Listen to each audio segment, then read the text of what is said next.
Hey y'all, welcome to Sacred Soulmates. I am your goddess Euphoria. Over here we celebrate divine connections, divine love, sacred unions, and we don't make any excuses or justifications for any of that twin flame karmic bull. Okay? Um just right off the bat, I laid the cards out, and over here I read based on the chakra points from the crown to the root. I know there are more chakras than that, but I don't try to speak over people's head. I try to meet people on common ground. A lot of people don't know shit about chakras at all. So if you meet me on that ground, then I won't go above your head by talking about all the other ones. Okay? Let's just meet on common ground. And that's really the energy here of two hearts meeting on common ground after they get rid of third party interferences. And as I've said before, it was the second video on this channel. When you're dealing with the soulmate, the third party interferences is never anything traumatic. Like, they're not going to coerce you into a relationship and then be like cheating on you and stuff like that. Or it won't be anything like traumatizing to where your heart is so scarred that you can't forgive.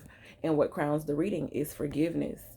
But there's something here about, it's a mother-daughter dynamic where the mother always wants to present herself in, like, this kind of like Jesus type light or savior type light. Like, well, my daughter couldn't live or she can't handle things on her own, so I always have to save her. But the whole time it's the mother like siphoning energy from the daughter's youthfulness, the daughter's creativity, the daughter's passions, the daughter's looks, the daughter's personality. It's a lot of siphoning of that energy. And since I talk about the chakra points, it's like whoever this mother figure is, they know about that type of stuff. They could be involved with like root work, witchcraft, uh, whatever it is. This mother knows about dark things because first and foremost, she's dressed in this black garb, like this black robe, and is holding a knife, like a dagger, but holding it down. Whereas the daughter is like, she has this red, it's passionate, she is who she says she is, and her sword is all the way up. But it's like this mother figure always wants to present themselves as needing to hush the daughter or needing to temper whatever the daughter is trying to do, because she wants it to be seen as if she is the one who is like the savior figure for this daughter energy, and is giving handler. So that is like a third party interference.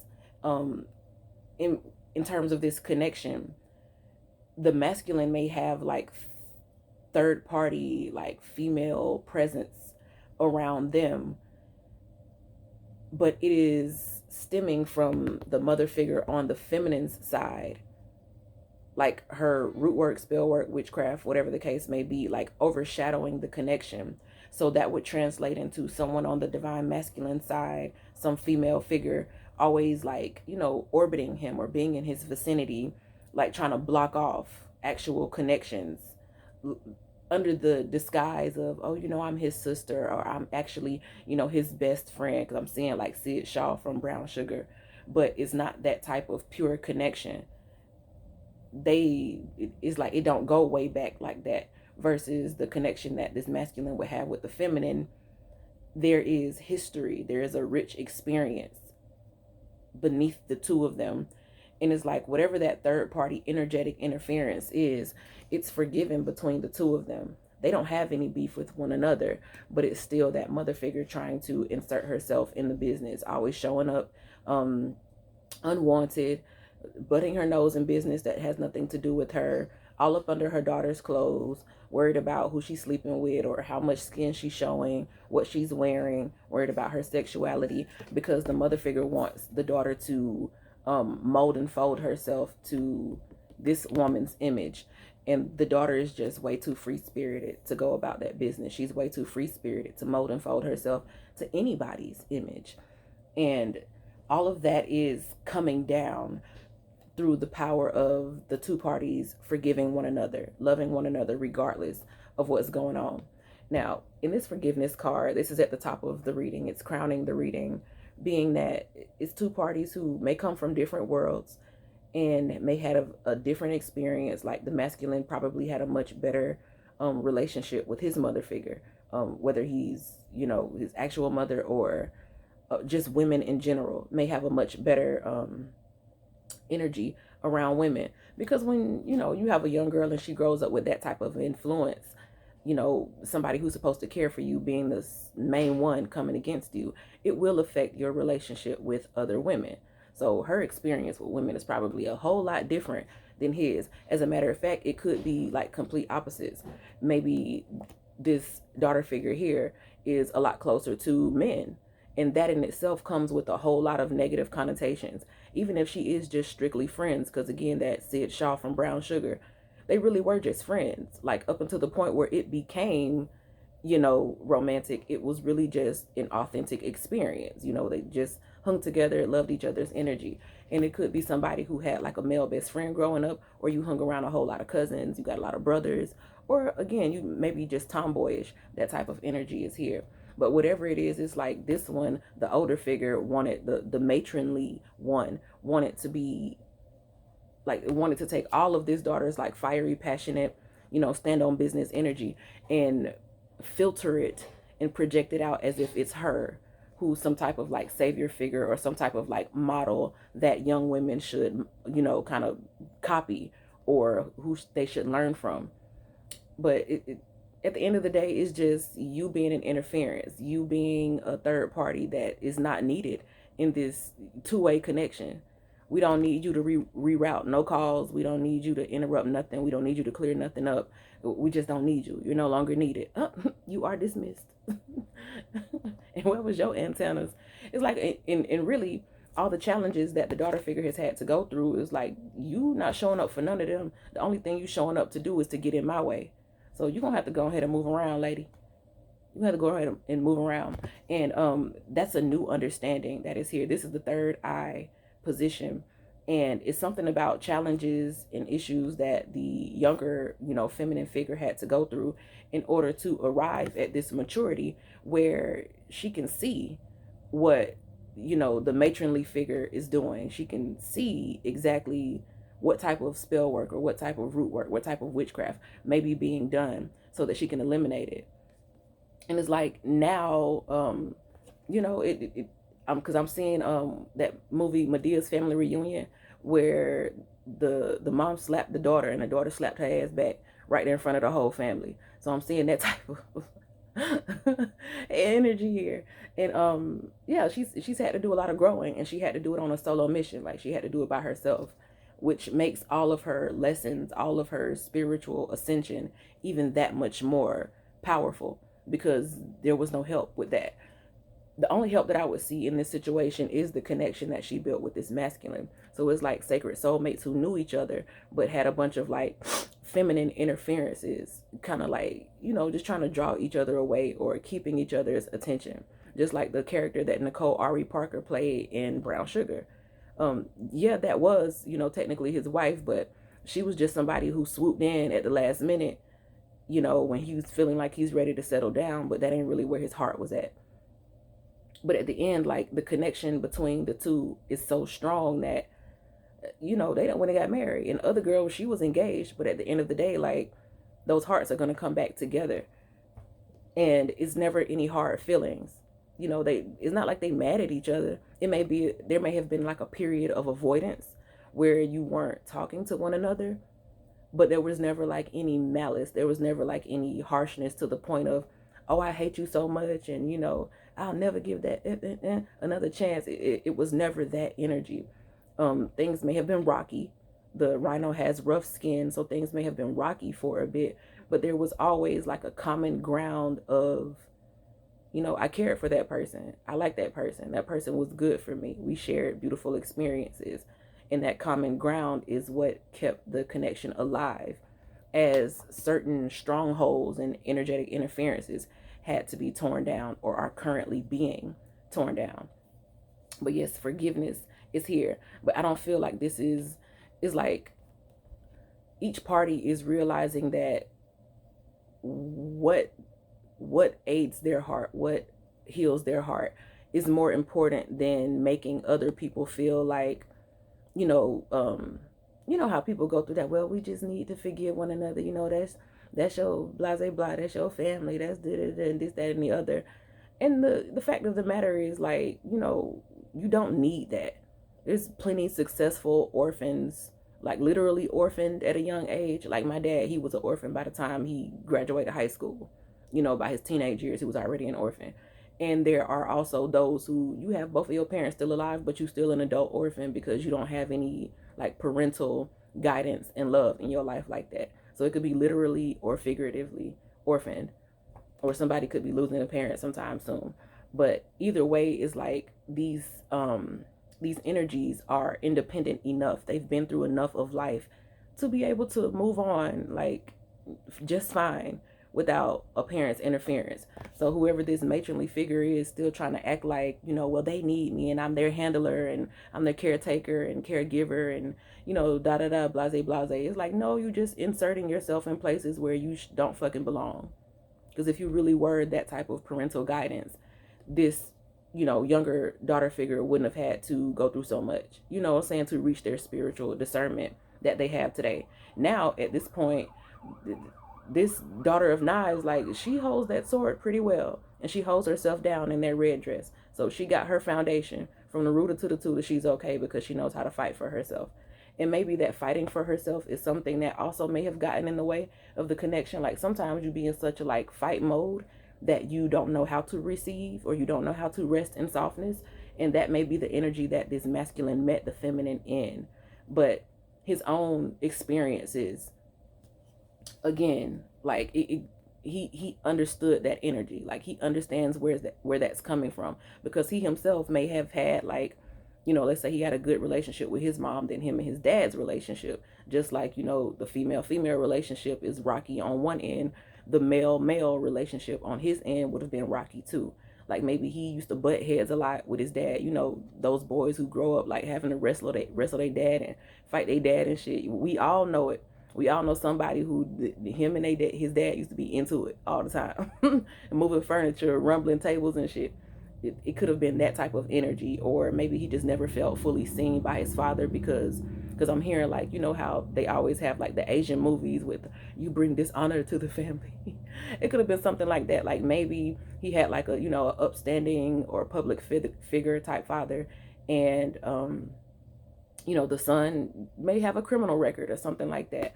It would have been that type of thing where the father would make the son feel like he needed to do more and be more and, have more in order to be honored, instead of just, loving him like a father and a son should share love.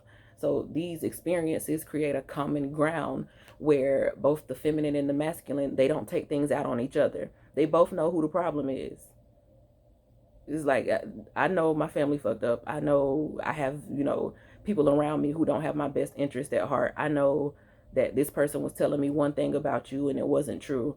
And time revealed that.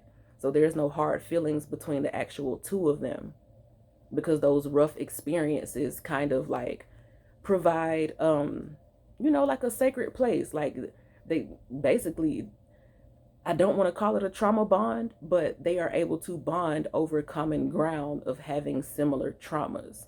I'll say it that way because that's a much more healthy way to explain it versus us just coming together because, we both broken. Like neither one of the masculine or the feminine, you can't be in divinity if you're broken. They're both whole beings, but they both understand the journey that they had to go through in order to become a whole being, a holy spirit, comfortable in both their light and their dark. So there's this essence of just always forgiving one another, pardoning one another for anything that is done. And when I say anything, I don't mean like they out here acting crazy or doing something stupid. They're both very responsible adults. So they can, when one makes a mistake or one doesn't move in a way that supports the connection, the relationship, it can be pardoned because they didn't do it from a place of malice. Everything they do would be coming from a place of protection. That's all of that, rough protective skin on a rhino, and how they'll charge toward you if they feel like you're a threat. This is all just like natural self-defense mechanisms. And that's understood between two people who have had to grow up in a life where they have had to defend themselves because they didn't have people around them to do that. even the ones who are supposed to. So they just kind of rest comfortably in that. In all of that, having to protect ourselves, there's this innocence here because we're both just like wanting to cater to the inner child in us that was innocent, that didn't deserve any of that bullshit. So that's what you have here, like that. It may come off like a hard exterior, like both parties may seem like hardened to the rest of the world, but between them two, there's such a tenderness and such a softness, and both are protecting that. They both protect that because they both forgive one another. They both have they have a high tolerance for the other person. It's kind of like, if I tell you that I love you, you can't do no wrong. Quote by Kevin Gates. They just can't do any wrong in the other person's eye. Like, even if they do something that's technically wrong, it's like, well, other people may not agree with their, line of behavior or their point of view, but I get it. It's like two people who get each other. That's that common ground that I keep talking about. And that provides a space where there is no malice, there are no grudges. Again, that soulmate connection, there is no trauma around it. Even when two people may have come out of traumatic upbringings, there is no trauma between the two. And that allows the communication to be just, on point. It's like when you have conversations with this, in this connection, in this sacred soulmate union, the conversations are so fruitful. It's like they can be talking about, football, or you can be talking about shit, gardening. You can be talking about cooking. Y'all can be in the kitchen just cooking together, and the conversations will just be so fruitful. Like, they're so healing to the soul. And it's not like either party is trying to be deep, but they both are deep wells of information and deep wells of experience because of the lifestyles that they've lived. So they understand one another, and somebody may drop a gem, or they'll say things in certain ways, like in a real way. People who have had a harder life, the conversation just be so much richer because they're not for all the flowery words, and they don't do a lot of like pump faking. They don't do a lot of like capping and bullshitting. They be straight to the point with it. I'm getting like Gemini energy here, or just air energy, period. Gemini, Aquarius, or Libra. So the conversation just be so fruitful. It's so abundant. Healing. Again, it could be just simple topics, but the words that are used, or the quotes that another person may have, the experience that another person may share, is like you get so much from it because they've had a rich experience. So they have rich conversation. It could be something about somebody got some wealth, one or two of them. Somebody may just have like an energy that is like an abundant energy, whereas the other one, which would be like the feminine, has like an abundant energy, especially an abundant loving spirit. A good green thumb, maybe she likes gardening, likes to be out in nature or by the water. And the masculine would be like somebody who knows how to like run up a check. Like, they know how to get contracts. They know how to work for themselves and make money. They may have like investments in real estate or stocks or whatever the case may be. But they both have that like rich spirit around them, and they complement one another. And interestingly enough, I've been saying stuff about complementary connections lately, and I get a word of the day to my email every day. Being someone who uses their throat chakra a lot, I like to keep my vocabulary diverse. So I get a word of the day, and it's pretty simple because, excuse me, we at this age, we all pretty much know what compliment means. Or so, you know what? Let me stop saying that. Because not to be, haughty, but everybody ain't me. And like I said, some people just use flowery words, or some people, like, their conversation don't be about shit. So they don't be knowing a whole lot of words. Their vocabulary don't be nothing more than whatever they see in the comment sections, or whatever, lingo is circulating throughout the collective at the time.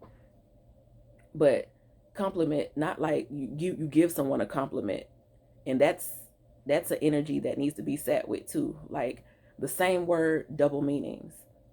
It's like the same conversation you may have, or the same topic you may have with other people, when you have it with this sacred soulmate, is like, it just means so much more. It's so much more meaningful because you have a common ground of understanding that other people may not have. But compliment, with the I, COMPLIMENT, It's like, giving someone, praise or whatever. And compliments come a dime a dozen. That's just like exterior validation versus COMPLEMENT, compliment, which means to bring something to perfection. So it's like these two together is like, without the other one is like they're missing something, but together it's a complementary relationship. It brings the love to perfection. Perfect love is holding no grudges, having no malice, no ill will, no ill intention in your heart toward another. And that leads to a two-way street of communication in the throat chakra position, 2 of baskets, where you are able to have that common ground and you're able to pardon one another. Even if there's like a disagreement or there's like a difference in opinion, it's never gonna be, oh, I can't believe you even think like that. It's like, it's never that. It's like, oh, well, I've never considered something from that point of view, or I didn't think of it like that, or dang, I didn't know about that. Okay, well, something I didn't know. It's like just sharing of information is very enriching. And again, there's that word rich. So it's like it's a very prosperous, abundant vibration of very prosperous, vibrant frequency around the whole connection. In my mind, like sometimes you'll say something and the rest of the sentence that you want to say will kind of trail off, but you'll hear it kind of like moving into the distance in your mind. Or maybe that's just me too, but it's like a clear audient thing sometimes. It was like the connection, is vibrant after we got rid of this bitch. Like the after we got rid of this bitch part is what trailed off. But it's not like either party is paying a whole lot of attention to getting rid of a bitch. It's just like, we just gonna let her ignore a bitch, I let a bitch perish type energy. Just ignore people and they let them fade away. That's how you get rid of people. You just starve it. You just shift your focus onto something else and you just starve them of attention, and they have to go away. This is the type of person who will keep trying to butt in, and that was the source of the issue the whole time.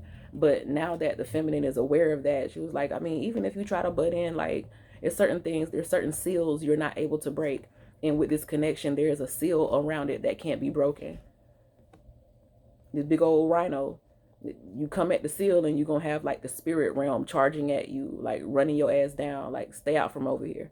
This is not your habitat. This is not where you're supposed to be. If you don't have a heart as light as a feather, like this little child, this baby don't have no care in the world. That's a whole rhino he's sleeping up, cuddling up next to. First off, a rhino's skin is not soft, but the child is soft enough. This is the Janae. I love me enough for the both of us. And it's like 2 people who feel the same way. 2 people who love themselves enough for both. So if you got 2 people who loves themselves enough for the both of us, that's just an overabundance of love. That 2 of baskets in the throat position. That's why everything, that they communicate, the communication is so rich, to the point of telepathy, really, or to the point of being able to see each other in lucid dreams, to being able to connect in lucid dream states.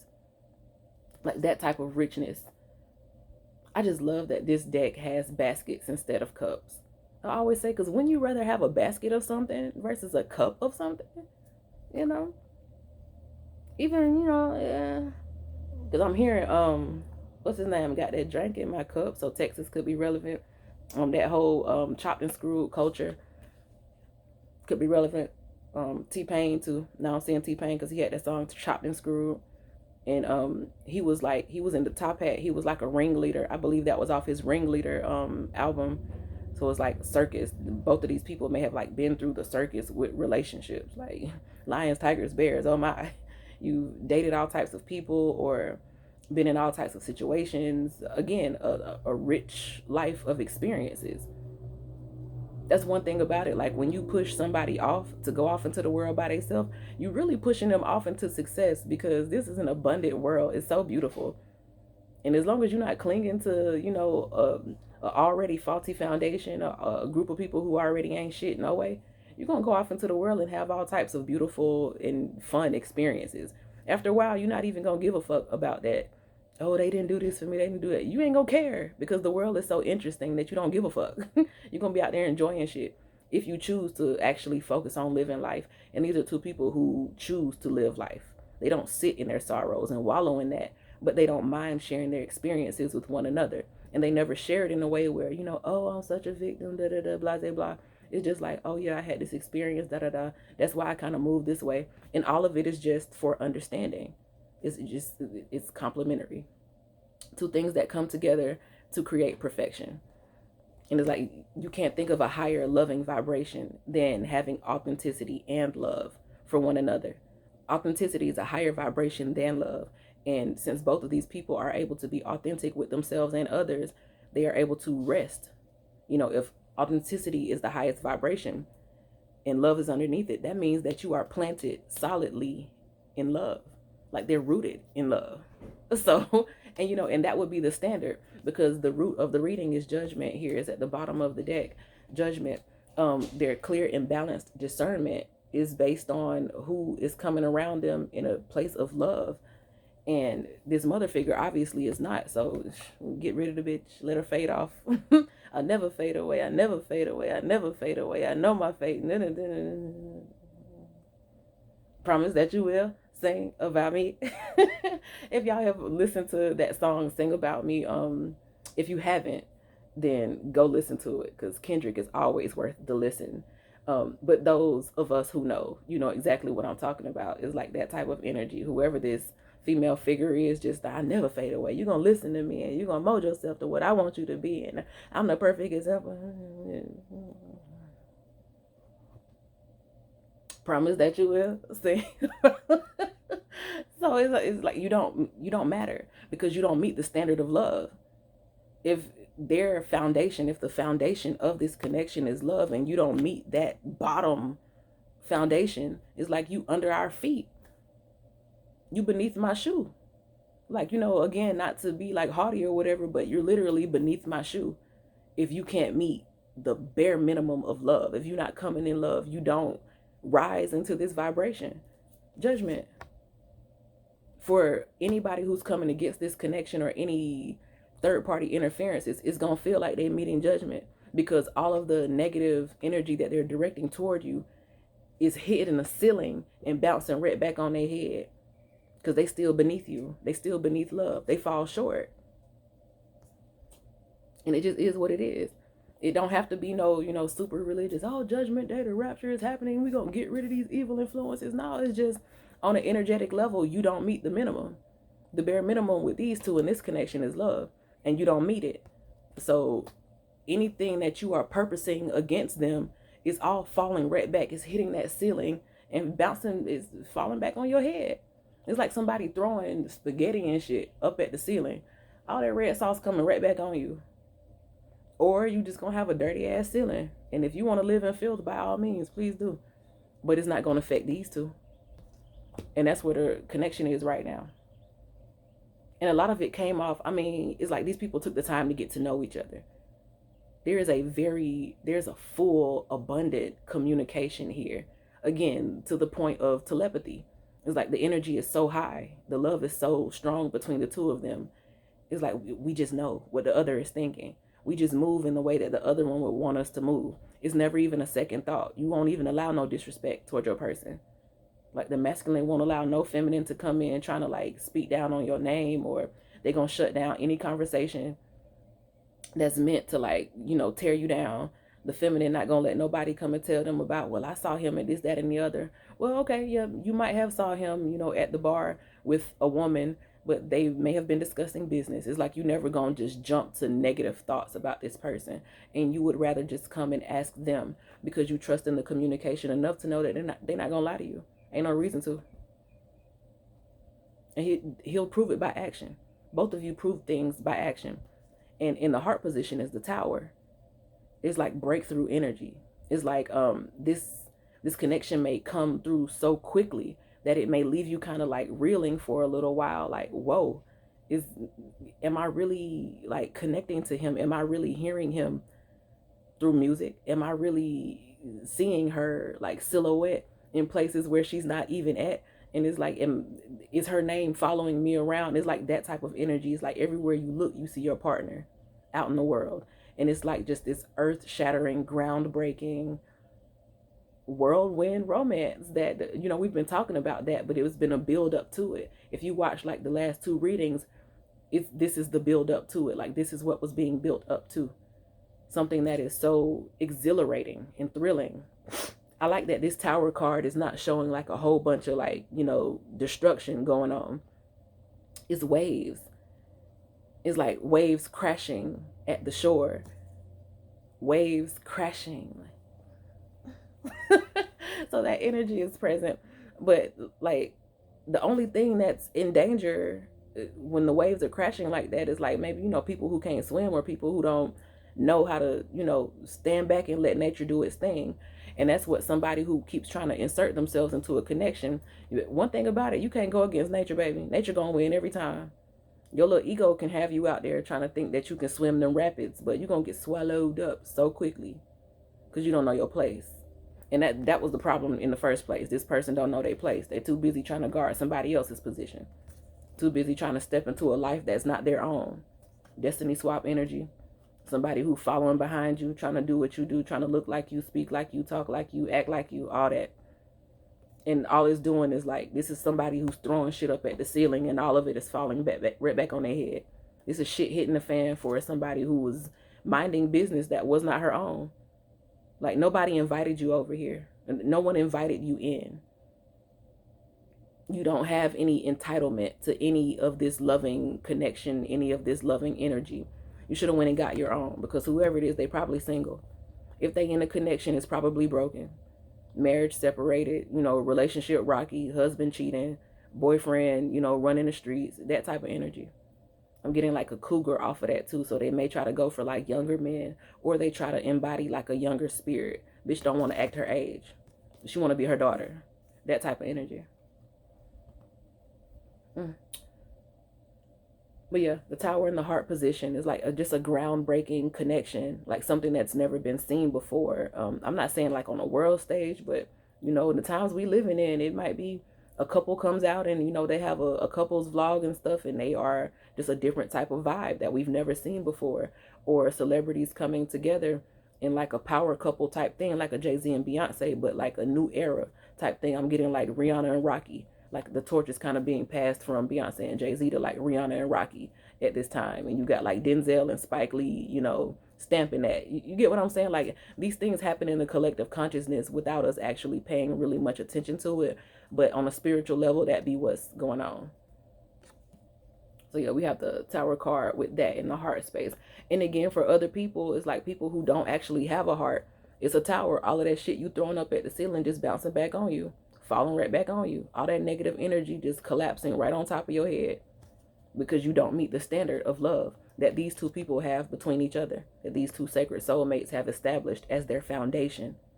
Their foundation is rooted in love. So whatever baneful spell work, you know, hating ass roots and shit you doing, none of it is working because you fall below the standard for any of it to even translate over into these people's connection. There is no more interference. It's just pure union, pure sweetness. I'm talking about this baby sleeping good too, sucking his thumb and everything. Got a whole horned beast that he's propped up against sleeping. And that could be another thing too, like the masculine could be like considered a horned beast. Take it however that is, like maybe a horned dog, maybe he has like a very high sex drive, you know, whatever it is, like hard on the outside, hard, all of that. And you be sleeping like a baby, thumb in your mouth, and it may treat you like a baby, may protect you, cover you, you know, keep you safe. You feel like a baby around them. You can be in your girlish energy, and it also could be an age difference.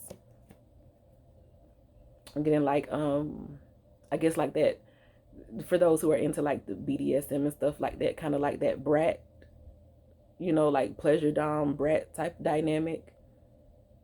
Something about pay pig, like they may be into stuff like that, but not like in a dark type of way. I feel like whatever it is going to be electrifying. Whatever type of, you know, heartfelt, intimate, you know, energy that is going to be electrifying. It could be something that you've never tried before. It would be new. Daughter of Knives in the sacral position. in that sacral position, you know, kind of rules, you know, our sexual reproductive organs and stuff like that. And with that daughter of knives, it's like, okay, we charging forth doing something. So you may do a lot of like experimenting with this person because y'all have that sacred space of being able to trust one another. You know, this person ain't gonna hurt you. You know, this person ain't gonna like, you know, have y'all making a movie and then go share that shit with his friends. You know, it ain't gonna be none of that because he protects you too much. You know, she ain't gonna, you know, masculine may be into some things or may have some sexual, you know, fetishes or whatever that are new to a person. She wouldn't take that and go like blast him to other people and try to embarrass him with it. It wouldn't be like that. And just being completely honest, if he's had like, you know, experiences in his past, or either of you, if you have had any like bisexual experiences or anything in your past, there would just be such an openness that you wouldn't take that information and go blast somebody. Because as long as both parties are like clean and, you know, you test, you know, you clean, you're clean, you know, go get tested. As long as, you know, y'all have a fresh clean slate and y'all both are committed to one another, it really don't matter what they dibbled and dabbled in, you know, what experimentation they had in the past. Whatever it took for a person to find themselves, that's just what it took for a person to find themselves. If they show up today as everything that you need, if they show up today as your covering, then you're good. You know, it don't matter. Everything else would just be judgment. And don't get into that, you know, energy of, oh my God, I can't believe you did that in your past, and then get stuck on it, because that's going to like kick you out of that vibration of love. Because I do feel like maybe somebody right now is getting news about somebody that they're dealing with or somebody that they're talking to.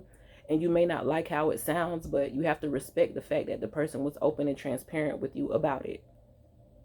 You know, so the only one who can mess this relationship up is you, or, you know, one of the two of you, if you in this type of connection, because there should be such a foundation of love and trust and forgiveness. Even if somebody did something like, let's say it's against your, you know, religious beliefs or whatever, something that somebody did in the past. Okay, but if that's not what they into anymore, they out of that phase, they don't do it anymore. It can be somebody used to do heavy drugs and is now like a recovering addict or whatever. Okay, are you going to still be judging them on that, or are you willing to walk into a new life with them, just rooted in love? Like, only you can put yourself outside. And this is the solar plexus position with the 5 of coins. Only you. Like right now, everything, the ball is in your court. Only you could put yourself out. Can't none of this third party interference, a bitch trying to be you, a bitch trying to destiny swap, a bitch doing some root work, spell work. None of it means anything. You can just go ahead and starve that bitch and let her die. Like, literally, figuratively.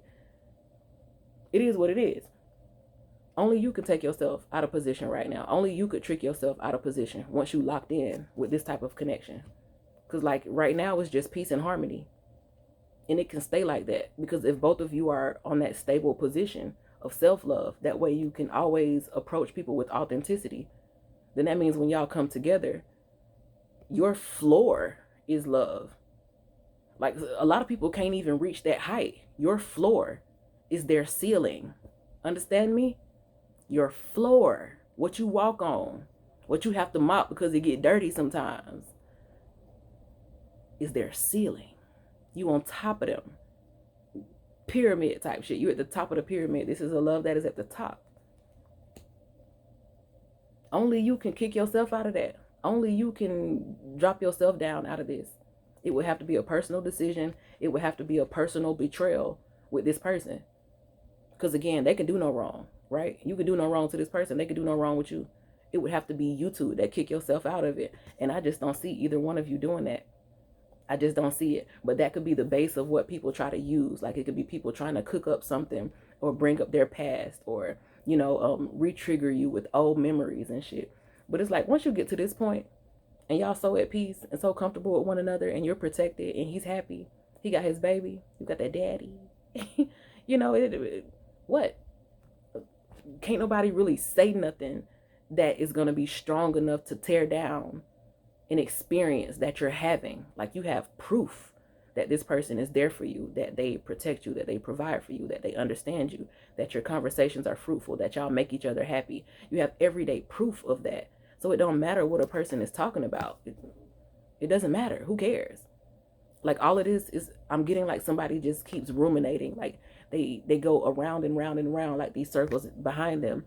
They spin in circles trying to figure out something that they can say or something that they can do to trigger you enough to trick you out of your position because they want it. And I just don't see it happening. The connection is too strong. The communication is too good. It's like y'all are too prosperous together. Y'all mesh too well. Y'all align too well. The telepathy is too strong. They can't tell you nothing about what a person did when you weren't in the room because y'all still know what the other has going on. You still feel the other's energy on you. Or this could be a instance of, even if somebody can't be there with you, they'll still send like flowers, or they'll still like, gift you, order you DoorDash, shit like that. They'll still take care of you even if they're not physically present there. They're always present with you. Is that type of energy. And people will try to like, come up with all type of shit to come against that, to try to trigger you, to try to put you in fight or flight mode so you can trick yourself out of that position. But again, judgment. Balance, discernment. If they don't meet the standard of love that is y'all's floor, y'all walk in love. It's like two people walking on clouds, honestly. It's like you kind of in heaven and left the rest of them in hell. If I go to heaven and you go to, no, if you go to heaven and I go to hell, to sneak out and meet me, bring a box of L's. It's like even in different positions, even in different places, y'all still gonna meet on that common ground.